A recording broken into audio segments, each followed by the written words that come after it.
అయితే Ukraine already నాటోలో membership, తనకి నాటోలో membership కావాలన్న ఏదైతే డిమాండ్ ఉందో దాన్ని వదిలిపెట్టేసి నాకు ఒక సెక్యూరిటీ ప్లాన్ ఇవ్వండి అని చెప్పి ఆల్రెడీ ఉక్రెయిన్ అడుగుతుంది అనమాట. అంటే రష్యా ఏ విధంగా ఆల్రెడీ ఉక్రెయిన్ లో ఆక్యుపై చేసిన ప్రాంతాల నుంచి వైదొలుగుద్ది, అదే విధంగా ఉక్రెయిన్ సెక్యూరిటీకి గ్యారంటీ ఏంటని చెప్పి ఇప్పుడు ఉక్రెయిన్ అడుగుతుంది.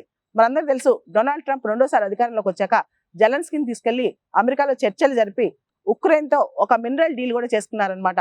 ఉక్రెయిన్ లో చాలా రిసోర్సెస్ ఉన్నాయి, మినరల్స్ ఉన్నాయి. And Ukraine is a food basket అనమాట. ఉక్రెయిన్ లో చాలా అగ్రికల్చర్ ప్రొడక్టివిటీ కూడా ఉంది. ఈ సందర్భంగా ఉక్రెయిన్ లోని రిసోర్సెస్ కావచ్చు, ఉక్రెయిన్ లో సంబంధించిన మినరల్స్ కావచ్చు, వాటన్నిటిని కూడా అమెరికా ఎక్స్ప్లోర్ చేద్దామని చెప్పి పెద్ద ప్లాన్ వేసింది అనమాట.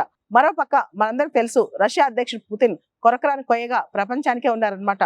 చాలా యూరోపియన్ దేశాలు, ముఖ్యంగా వెస్టర్న్ యూరోపియన్ దేశాలు, అటుపక్క పుతిన్, మరోపక్క ట్రంప్, ఇద్దరి మధ్య నలిగిపోతున్నాయి. ఇన్ఫాక్ట్ చెప్పాలంటే ట్రంప్ కూడా కొత్త థ్రెట్ అయ్యాడు వెస్టర్న్ యూరోపియన్ కంట్రీస్ కి.